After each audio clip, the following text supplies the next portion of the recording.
Embarking in Green, chapter 414. You can reach us in the social media, נובחים בירוק on Facebook, ירוק 1913 in Twitter. We have TikTok, YouTube, Instagram, Apple Podcasts, Google Podcasts, or any other application you listen to podcast. Press subscribe and you will be the first to receive indication about any new chapter that's published. Today we record with Hamron fan, Spartans. How do you pronounce it? Hamron or Hamron? With the Hamron. So Ramon Vela, you are a Spartans fan. We're glad to have you with us. How are you doing? Fine, very good. Thanks for having me. Thanks for coming. And also Amit Perla, as usual, with us. Hi. How is it going, Amit? Very good, and I'm very glad that we are with the tradition of interviewing someone from the abroad when we play in Europe. Yes. Okay, Ramon. How did you become Spartans fan? Maybe you will tell us about yourself at first, and then the connection to the team.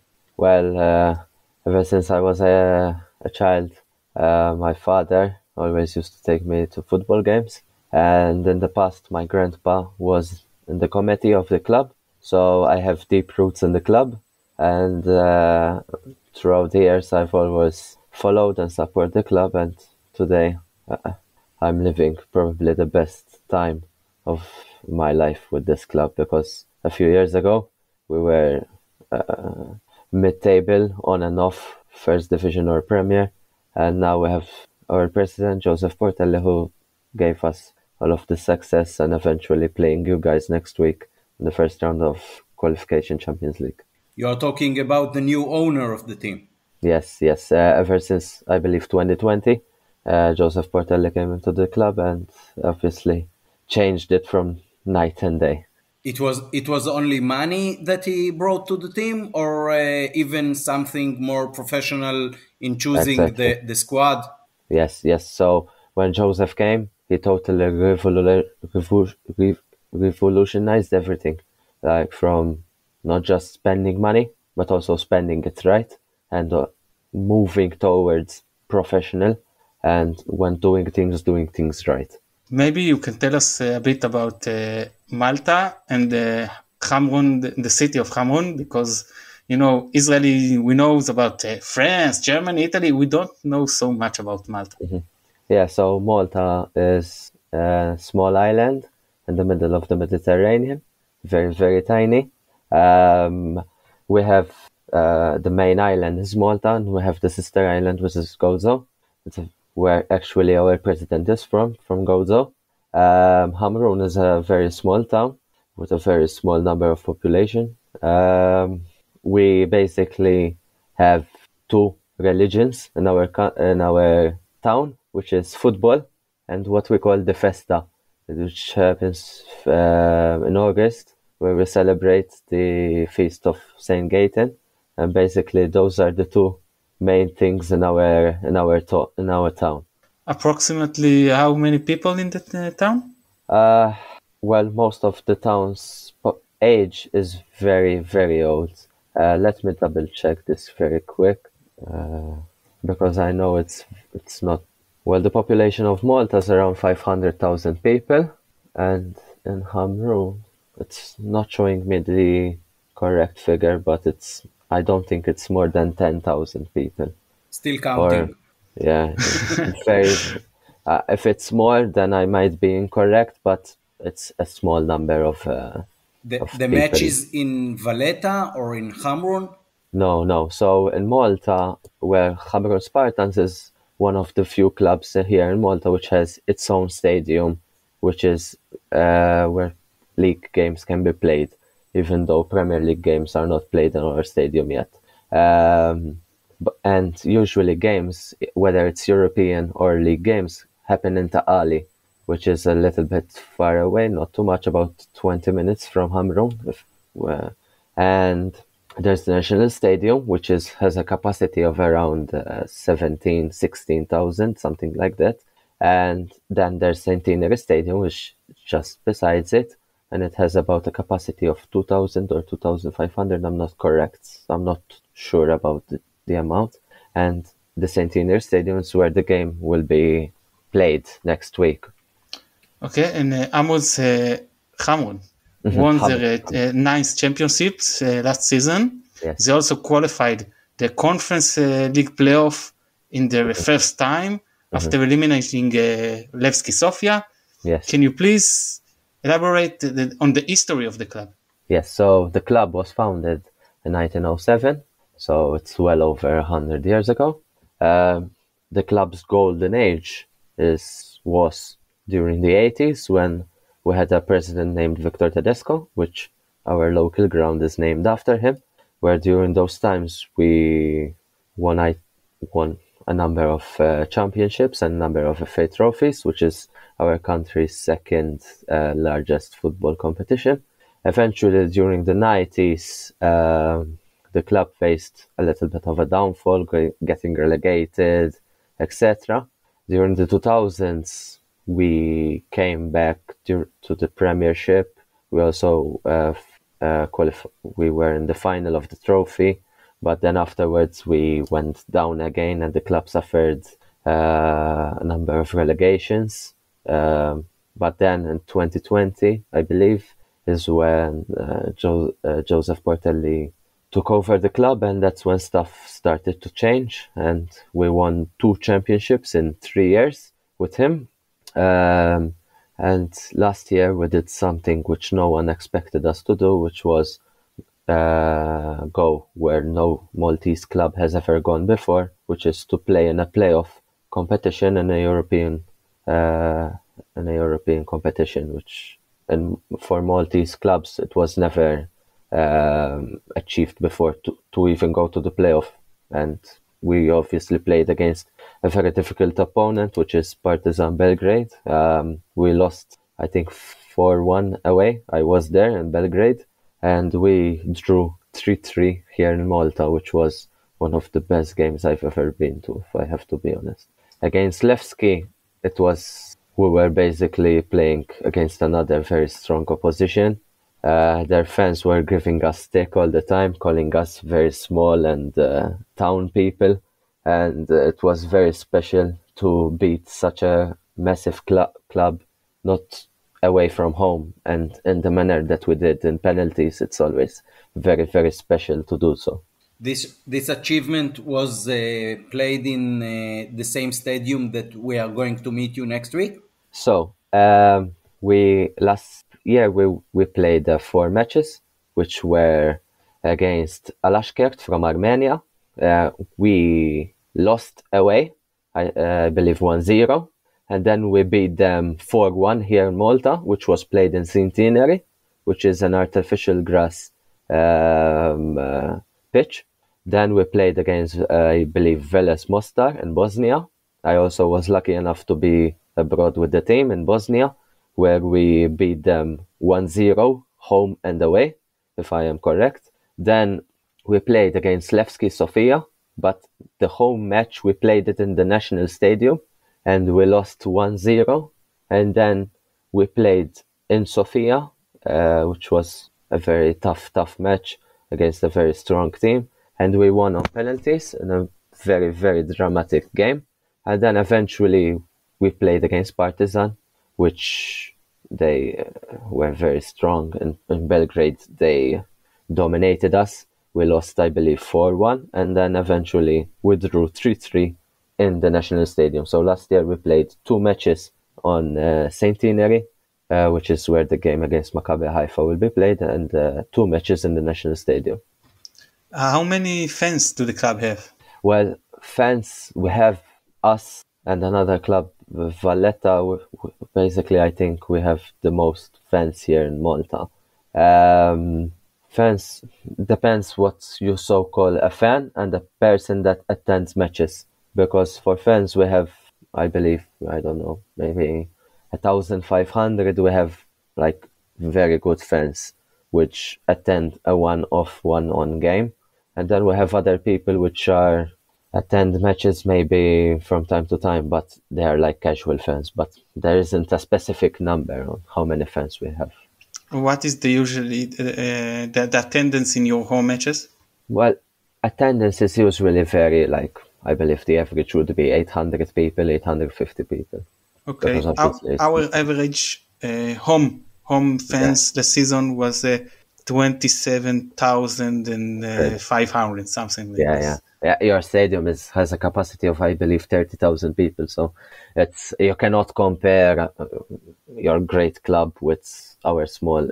I think Tel Aviv itself, it's bigger than Hamrun, not than Malta, than the whole country. Haifa metropolitan is about the same. It's the same. Okay. Population, I think. Mm-hmm. How fanatic the fans are?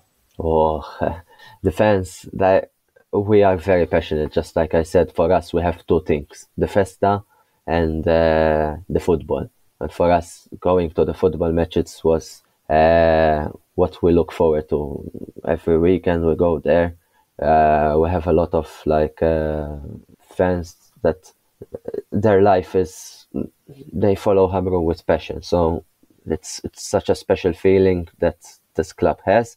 Hopefully something that over the next period of years we can get bigger as a club and eventually becoming something that was never here before in Malta. The new owner of the club was before a fan of the club or just a businessman? No, he's a very, very successful businessman, and obviously one thing led to another, and then he ended up becoming president of our club. Why do you the club prefer to I don't know to host, say it, host the game. host the game in this specific stadium and not the national stadium, So which is much bigger and the grass is better? Yes, well, the national stadium obviously has a much greater capacity and obviously a better pitch. But the thing is, currently in Malta there is the under-19 Euro Championship. So that means that the national stadium, even though it will not be used on the match day that Hamrun will be playing against Maccabi, it is still occupied by UEFA, where I don't know what's going to be going on that specific day, but I know that the stadium has been booked by UEFA, the national stadium, for a long, long time, and it was practically impossible for Hamrun to play their game there. Okay, despite the successful season last season, the coach Nisevic, what's his name? Nisevic? Yes, Mr. Branko Nisevic.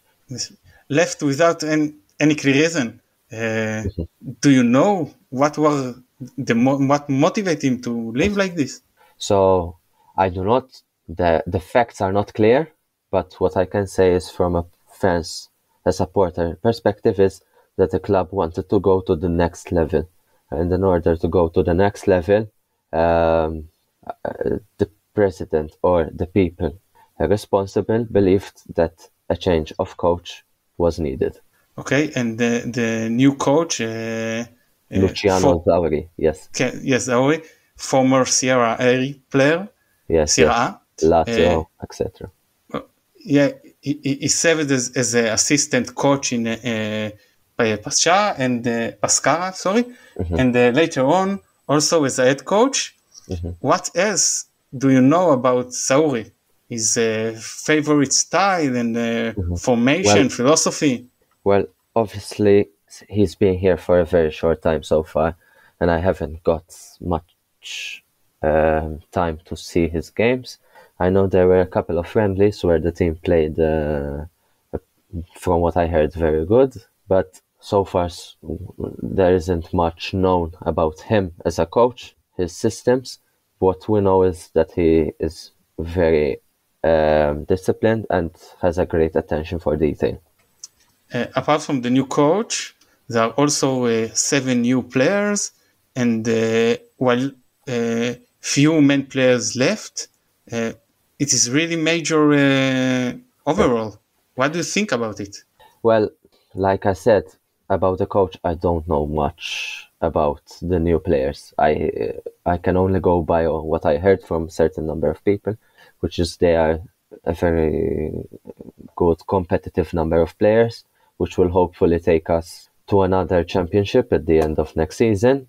So for us, the target is obviously to match last season's historic results, even though this year it will be much more difficult, considering the path of the draws, how they came. So we have to take it one game at a time and obviously wish for the best. How can you see the impact of all those changes on the current game? Well, the club has the players between them. I've always noticed that they have an incredible sense of unity. So every time a player comes in, or it's always like he's welcome into a family. So I believe that it will not impact the team's performances. And I believe that we will carry on from what we left from last season, domestically I'm speaking, and hopefully build on last season's results. Which are the most popular and skilled players in your team that we should be prepared to? Yeah, so for us, and the forward line, I really like a winger from Brazil. He's called Johnny. He's very good. I don't know if he will be playing. He's still with us, but he's I like him because he's very direct. In midfield, we have Rocco. He's some people here call him the Modric of Malta. He's he's very, very smart midfielder. At the back, we have Bilecic. He's from Serbia. He's probably the best defender in the league here in Malta. And we also have a number of good level Maltese internationals, such like Steve Borch, Joseph Mbong, among others, Ryan Kamenzuli, etc. Just to name a few. Can you try to guess the starting 11? It's impossible. It's impossible because the new coach, even in the friendlies, he's always moving players around, trying new stuff, and everything is kept on the low side here. So not even the supporters know what to expect from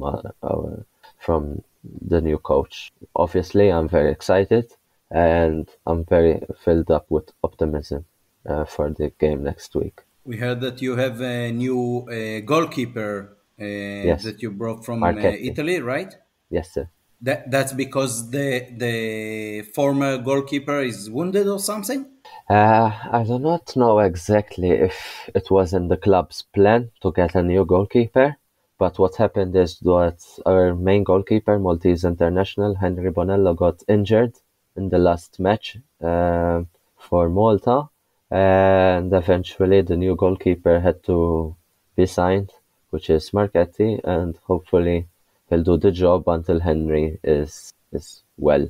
And once Henry is well, maybe those two can have a competition for the first place spot between themselves.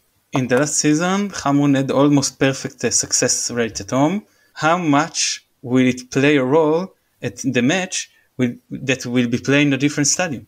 So what I like to point out is that in Malta, no club plays at home.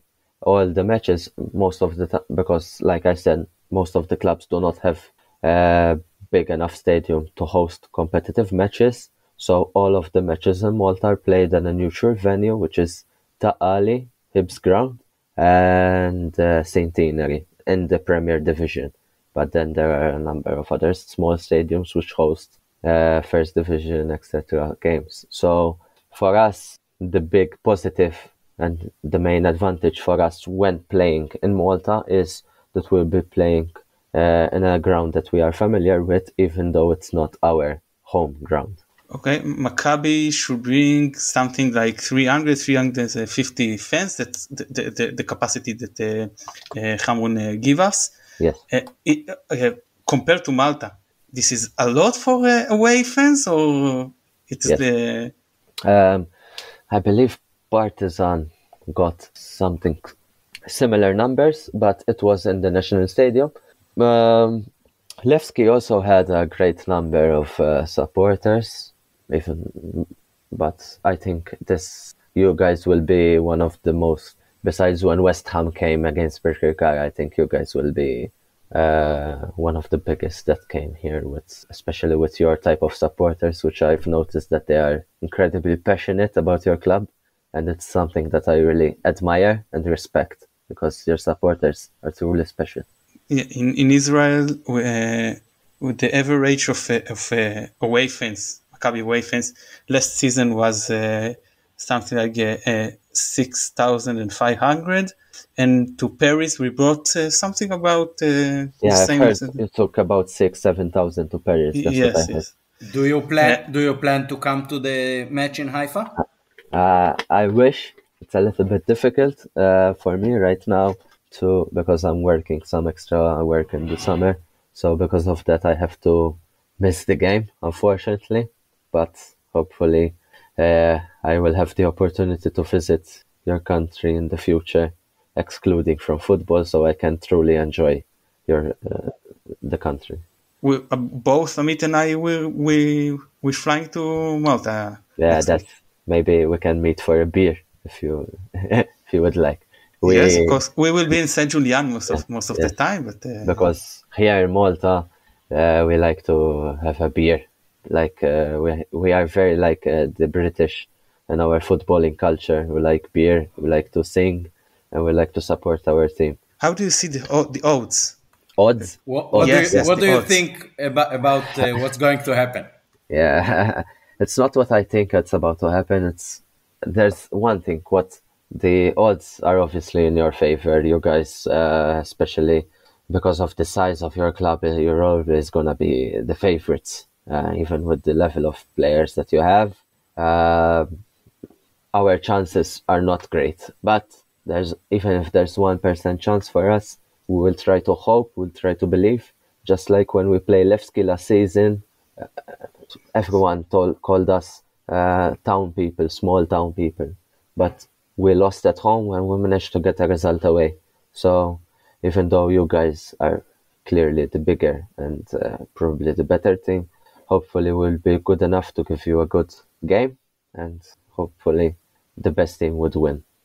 Did you hear something about what Maccabi did last season in Europe? Yes. So I followed, coincidentally, I was watching the games versus Red Star. I remember the first leg, because I was in Belgrade with Xamrun. I was watching the first leg where you guys were at home. Incredible atmosphere. Very good, fast football. And then I got so hooked up on that game because two great clubs of Red Star and Maccabi Haifa it's not a common game that you see. So I was like, I really want to watch the second leg. And I was really in awe. Like, I had a great admiration for your supporters that went to Serbia. And the way the game went, how you won the game, it was incredible. Eventually, during the Champions League, where you had PSG, Juventus, Lisbon, your game against Juventus was incredible. Even though Juventus, I think, were not at their top level, you still beat Juventus, and not many clubs in Europe can say that, especially from Israel. Yes, maybe you will give us some recommendations about what can we do when we come to Malta. Depends on how long you're staying here. Because if you're staying here for a number of days... Since Monday morning to Wednesday afternoon. Oh, okay. So, obviously visit Valletta, which is our capital city. It's filled with history, so you will surely enjoy that.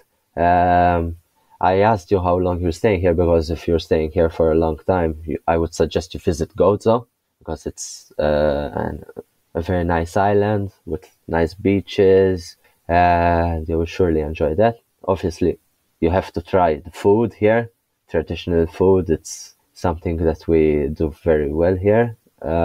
What is the traditional food? Tell us. So we have pastizzi. I do not know exactly how to describe them, but they are like cheesecakes, incredibly fatty. So if you don't eat a lot of them, unless you want a lot of carbs in your body. Then we make like tumpana or rabbit. Rabbit is also very good if you eat meat.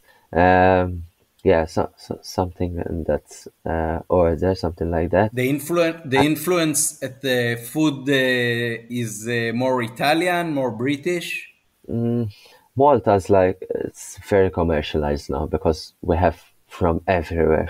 We have all types of food that you can imagine. We probably have a shop here, so I do not know specifically what you would be looking for, but we have a large amount of variety of food here.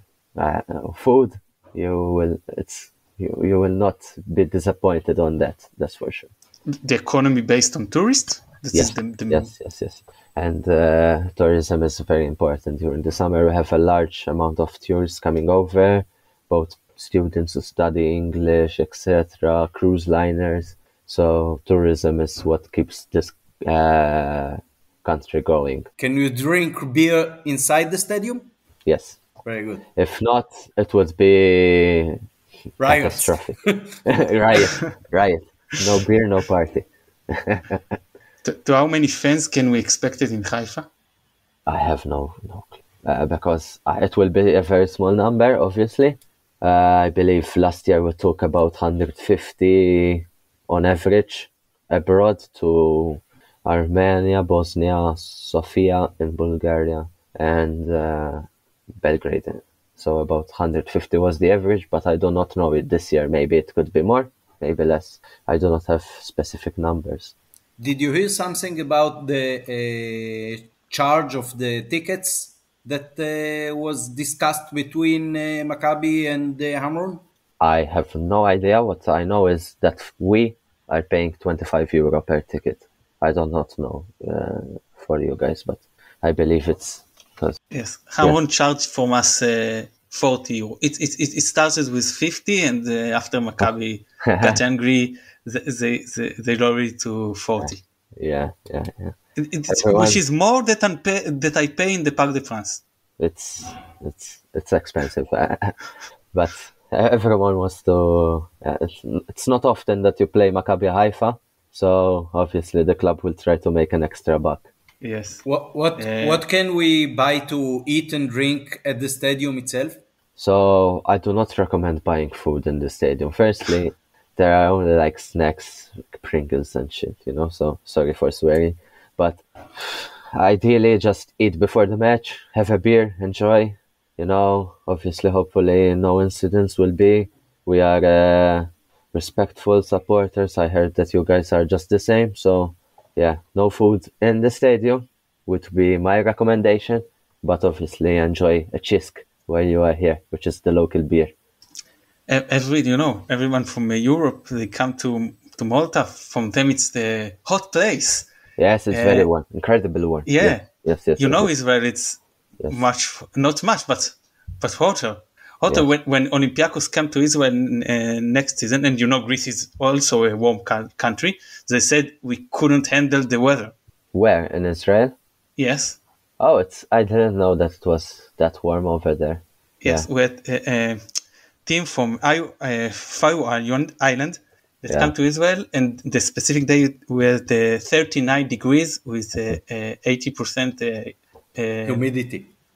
Humidity, yes. Yeah, so, we have an issue here with humidity as well, especially in the winter. It gets, even though it might not look that cold, but it feels very cold, especially like in the bones. And in summer, then it gets incredibly warm. But you guys will feel just at home then here, because with our weather and climate, you will even for the supporters, hopefully you will have a great time here and enjoying our great country. We need to expect a problem with the police, or the police is calm? Because in Israel, the football fans have lots of trouble with the police.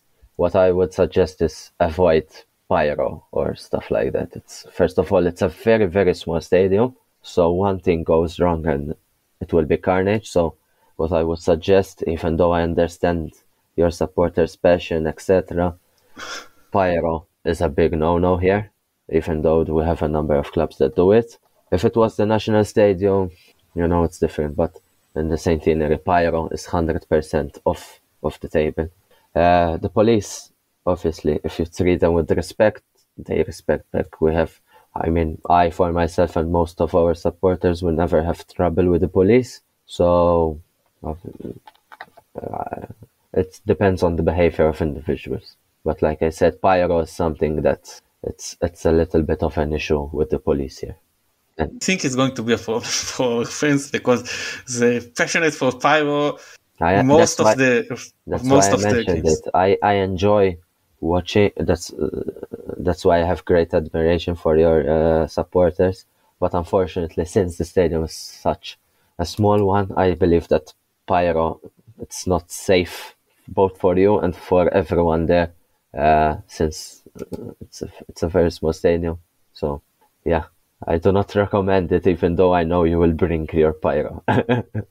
Not us, of course, but other fans. Yes, obviously, not maybe you guys specifically. I'm speaking on the great supporters of Maccabi.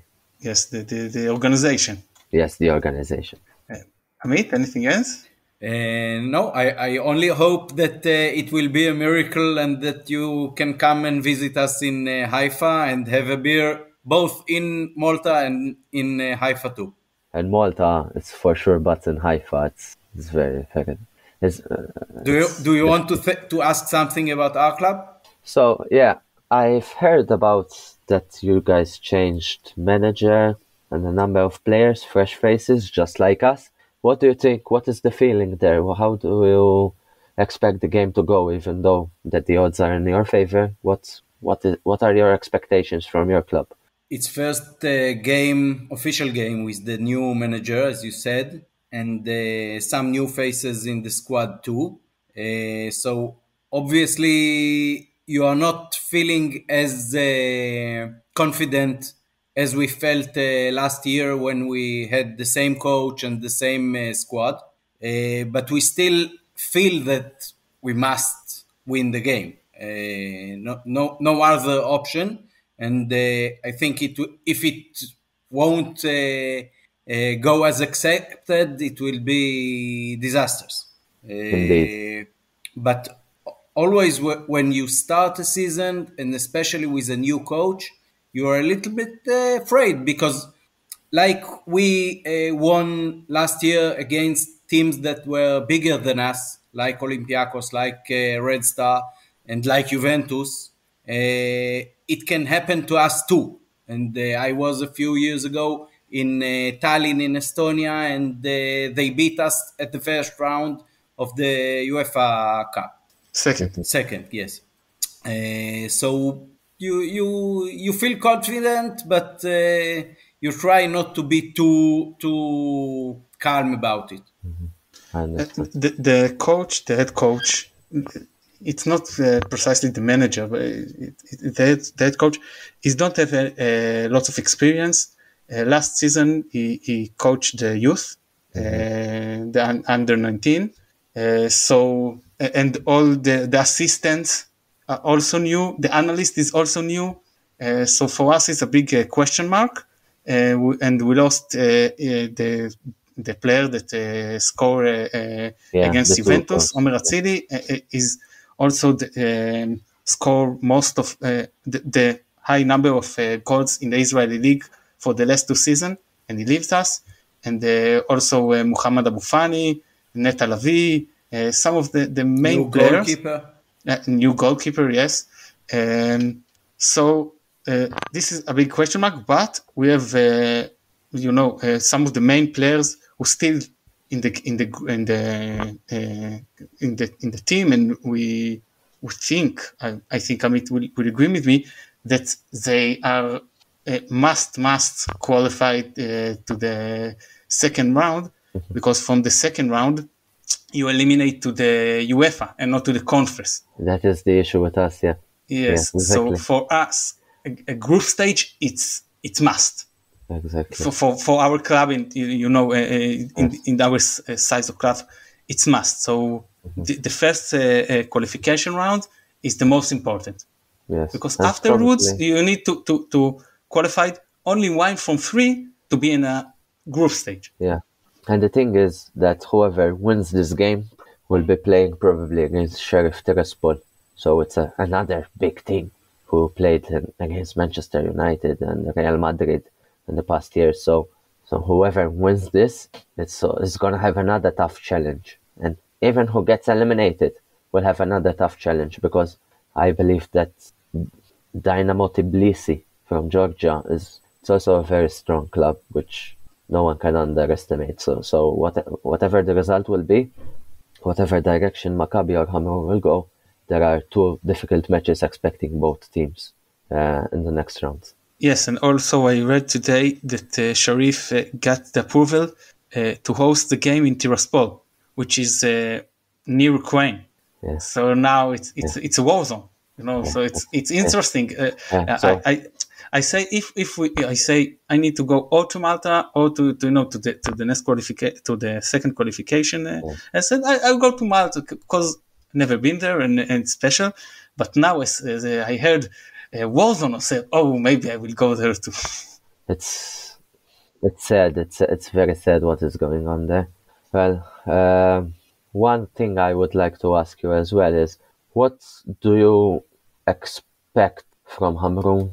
What is your perception of Hamrun? Like, what do you think of us? Because just like I said, Levski really treated us badly.